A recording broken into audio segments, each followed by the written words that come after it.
Turn Alert. Turn Alert. Turn Alert. Turn Alert.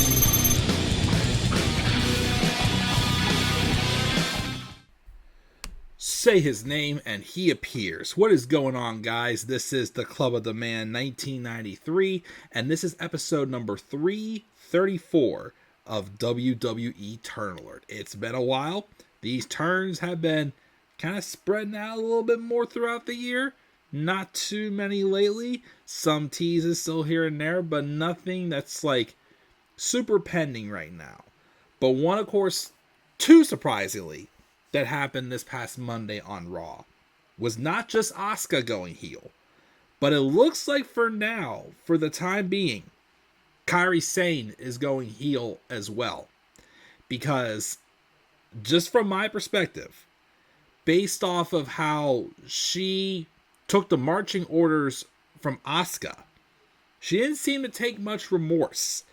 She seemed like she was going full on embracing the dark side, attacking both Rhea Ripley and Io Sky. So Asuka, I'm not surprised, cemented her heel turn on Raw this past week. Kairi, though, I'm surprised she went as heelish as she did. But we're going to talk about it right here again. This is episode 334 of WWE Turn Alert. And so Asuka came back from being out from a year with injury for the Queen of the Ring tournament. She came back as a face. She was runner-up to Jade Cargill. And it looked like they were sticking with that plan. But then I think it was like either around SummerSlam or just right after SummerSlam, they started having these segments where Asuka and Kairi were running into Io Sky, obviously their friend. And they're offering their help to Io Sky. And Io's like, it's okay, I got it, I can do this myself. That seemed to really take a bother to Asuka especially. But then there were moments where Io was getting beat down, by Judgment Day of course, and Rhea was coming out to help her. And of course, based off of the recent history with Rhea and Io, either that's turned into like a very awkward bond between the two of them, whatever's going on. Asuka is still getting upset because Io seemingly is not letting them help her, but Rhea is. And then it's kind of this thing where, like, you know, Kairi's like kind of been like in the middle of it. Like, Asuka's been offering some marching orders, but like, you know, Asuka's like, whatever, just stay out of our way. Walks away. Kairi's like, I'm sorry about that. Then hear Asuka go, Kairi! And she walks away. So this past week on Raw, the turn finally happened, where Rhea basically stood up to Asuka and said, I've had enough of this. Meet me in the ring tonight. They main evented the show. Rhea won with a small package. And then immediately afterwards, Asuka misted Rhea. And she started to beat down on Rhea. And then she told Kairi to do the same thing.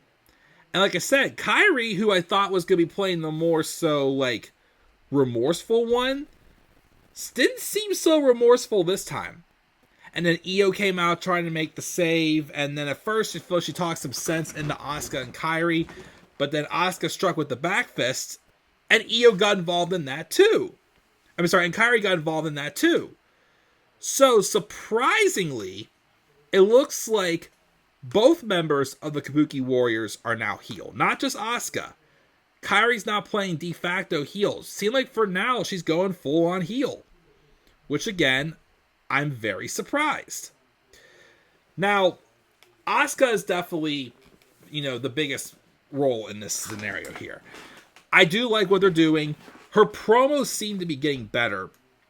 My thing is though with Asuka is she's gone through a couple of moments where she has like a slight shift in her character and it's leading her in a totally different direction that's leading to promising things, but then they don't capitalize and she goes back down to where she was.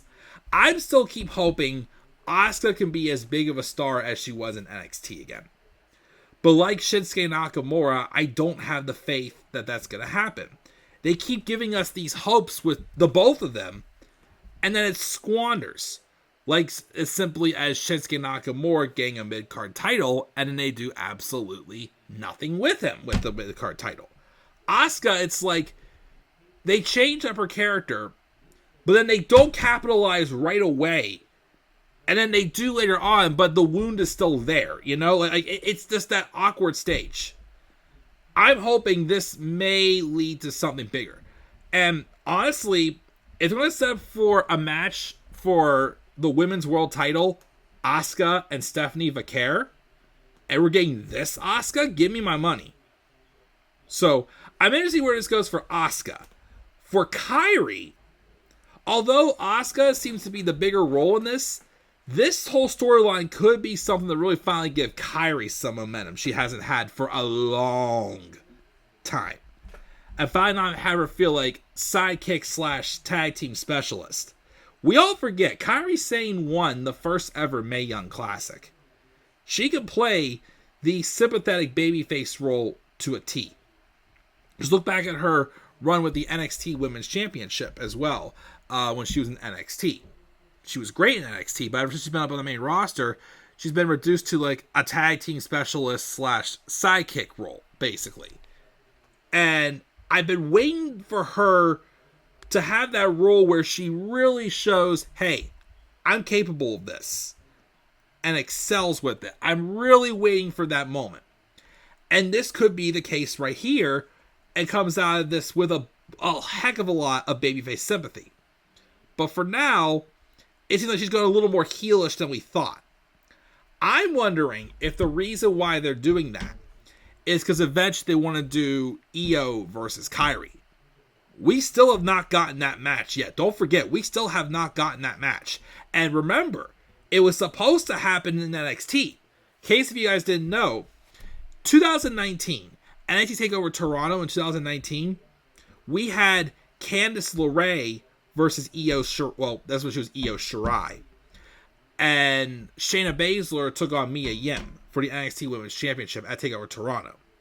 Originally, Candice was supposed to fight Shayna, and Io was supposed to fight Kairi at that pay-per-view, because that's right after Io turned heel.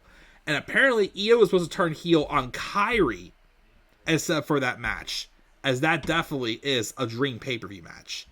However, though, the reason why it didn't happen is because Kairi got called up. If Kairi didn't get called up, we would have instead gotten Candice taking on Shayna and Kairi taking on Io. And I still think that match is a match Triple H wants to eventually do.